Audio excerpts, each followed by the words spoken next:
ibnu Umar, semoga Allah meridhai mereka berdua, dia mengatakan, qala Rasulullah sallallahu alaihi wasallam, Ar-Rasul sallallahu alaihi wa alihi wa sahbihi wasallam bersabda, az-zulmu, kezaliman itu, zulumatun yaumal qiyamah, kegelapan di atas kegelapan nanti di hari kiamat. Jadi orang yang di dunia zalim, bangkit di hari kiamat apa? Penuh dengan kegelapan. Bukan satu. Antum lihat itu isimnya isim jamak, bukan mufrad. Zulumatun, kegelapan di atas kegelapan. Contohnya apa? Begini. Ada orang di dunia bisa melihat, di akhirat buta. Buta itu gelap bukan? Gelap. Terus dia protes kepada Allah.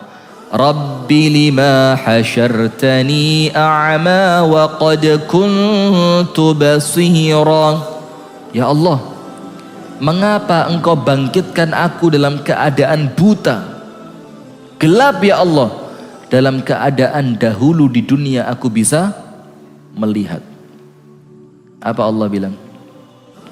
Kadzalika atatka ayatuna fanasitaha fakadzalikal yauma tunsa. Dulu ayatku datang sama kamu ketika kamu di dunia, disuruh memaafkan orang, disuruh mengikhlaskan kesalahan orang, disuruh yang baik sama orang, disuruh meninggalkan hasad, disuruh mensucikan hati, disuruh senantiasa husnudzon. Semua ayat-ayatku datang sama kamu. Fanasitaha, tapi kamu lupakan semua itu. Terus apa yang terjadi? Maka hari ini kamu pun dilupakan. Nah, sudah. Gelap bangkit di hari kiamat. Padahal justru di hari kiamat itu dalam posisi kita sedang butuh-butuhnya cahaya. Sampai orang munafik ngomong sama orang beriman apa? Naqtabis min nurikum. Orang beriman, kasih kami sedikit aja cahaya kalian. Tidak bisa. Pulanglah kalian ke dunia, faltamisu nuro. Cari cahaya itu ketika dulu kalian masih di dunia. Dibilang apa? Ya tidak mungkin balik. Ya begitu pula tidak mungkin kami kasih cahaya buat kalian. Maka doa kita apa? Rabbana atmim lana nurana. Ya Allah, sempurnakan cahaya kami. Ada satu cara untuk supaya nanti bangkit di hari kiamat, cahaya kita terang benderang. Apa itu? Berjalan di kegelapan malam menuju rumah Allah. Dalam hadis dikatakan, basyiril masyaina fil dhulam bin nurit tami yaumal qiyamah. Beri berita gembira dengan cahaya yang sangat sempurna kelak di hari kiamat. Untuk siapa? Untuk orang yang berjalan di kegelapan malam menuju rumah Allah. Maka kita rindu suasana kita kecil dulu ya. Subuh itu begitu menenangkan. Jalan ke masjid subuh itu ceria, seru, asik gitu ya. Sekarang semakin dunianya terang, hati semakin gelap. Nah maka begitu hadirin, maka hati-hati. Ada satu cara supaya kita mendapatkan cahaya sempurna kelak di hari kiamat. Apa itu?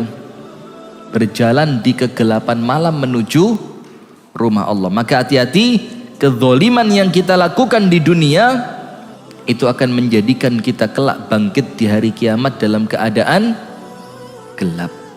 Hadis yang ke-46. Ittaqudz zulma. Takutlah kalian terhadap kezaliman. An Jabirin radhiyallahu anhu qala. Dari sahabat Jabir, semoga Allah meridhoinya, dia mengatakan, qala Rasulullah sallallahu alaihi wasallam. Ar-Rasul sallallahu alaihi wasallam bersabda, ittaqudz zulma, berhati-hatilah kalian dan waspadalah kalian dari apa? Kezaliman. Seperti yang tadi saya bilang, yang berbahaya itu bukan kezaliman orang lain kepada kita, tapi yang justru berbahaya itu kezaliman kita kepada orang lain. Hati-hati orang yang terzalimi Kalau dia angkat tangan ke langit, Anda dalam bahaya. Karena doanya orang yang terzolimi bagaimana? Mustajab. Antara doanya dia dan antara ijabah yang Allah janjikan tidak ada hijab. Maka sampai Rasul perlu mengingatkan kita. Rasul katakan apa? Ittaqudz zulma. Hati-hati terhadap kezoliman. Fa inna dzulma dzulumatun yaumal qiyamah. Karena kezoliman itu adalah kegelapan kelak di hari kiamat. Kegelapan kelak di hari kiamat. Wattaqus syuhha. Dan berhati-hatilah dari kikir. Dari apa? Pelit. Fa innahu ahlaka man kana qablakum. Hati-hati loh ya, karena justru kikir itu yang menghancurkan harta. Pelit itu yang menghancurkan orang-orang sebelum kalian. Qarun hancur karena apa? Kikir. Wa may yabkhal fa inna ma yabkhalu ala nafsih atau an nafsih. Orang yang kikir sesungguhnya dia kikir untuk siapa? Sementara kalau kita baik untuk siapa? Diri sendiri. Orang yang kikir itu jatahnya cuma sepiring nasi sama selembar kain. Itu jatahnya orang kikir. Hatta orang paling kaya di negara, jatahnya cuma apa? Sepiring nasi, selembar kain. Kenapa? Orang di dunia sekali makan bisa 5 piring. Ya sudah, jatahnya cuma itu. Karena kekikirannya dia. Baju bisa 12-7 begitu? Tidak bisa. Ya ini jatah kita.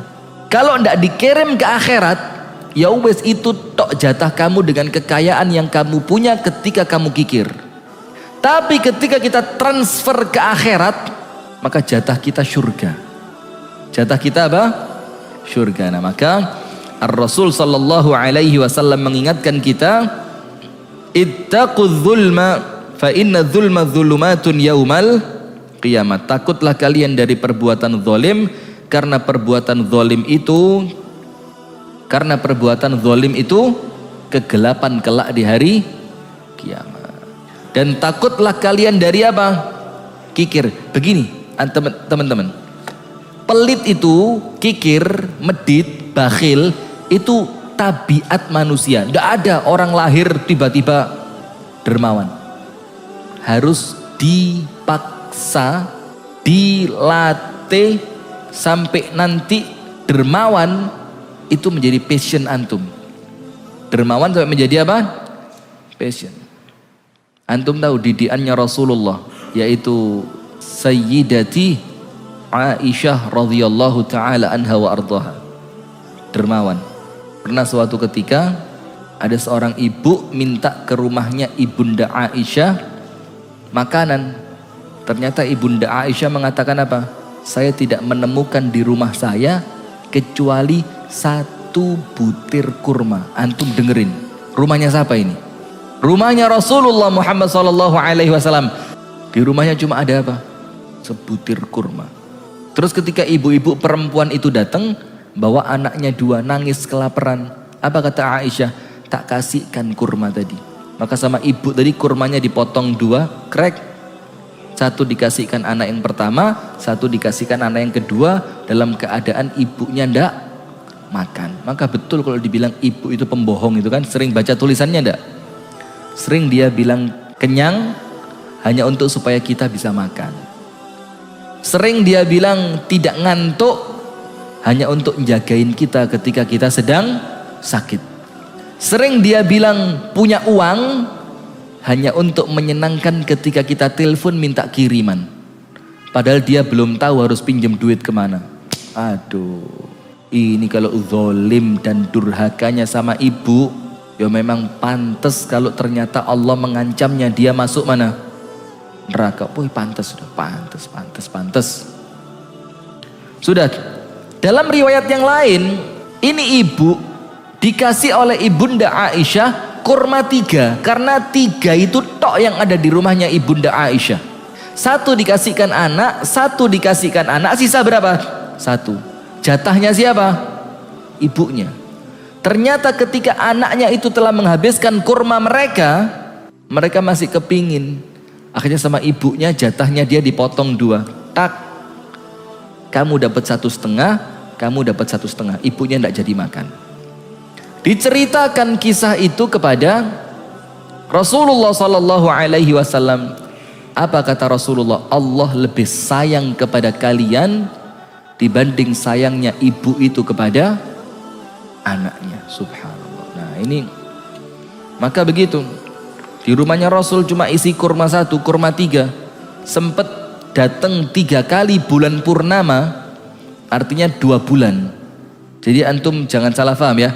3 kali bulan purnama itu bukan 3 bulan, 2 bulan. Itu di rumahnya Nabi Muhammad tidak pernah menyalakan api untuk memasak. Mahiya illal aswadan.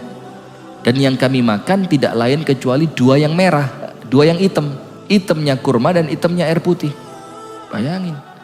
Dan tidak ada kemudian Rasul sampai mengeluh, ya Allah, dosa apa aku?